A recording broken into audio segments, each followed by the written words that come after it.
आवाज खाली आणि हात वर केला तर सांगतोय तुम्हाला, शहाणपणा करू नका. बोलता येत नसेल तर बोलायचं नाही, कळलं का? चला बाहेर तुम्ही तिथं. आमदारावर आवाज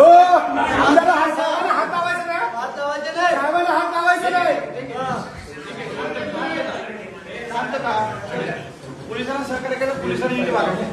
गोखले साहेब नीट वागलं पाहिजे, नीट बोललं पाहिजे ना. हात वारे करू नका. असं वाटतंय काय? आपण एक लोकप्रतिनिधी बरोबर कसं बोलतो हे तर कळायला पाहिजे.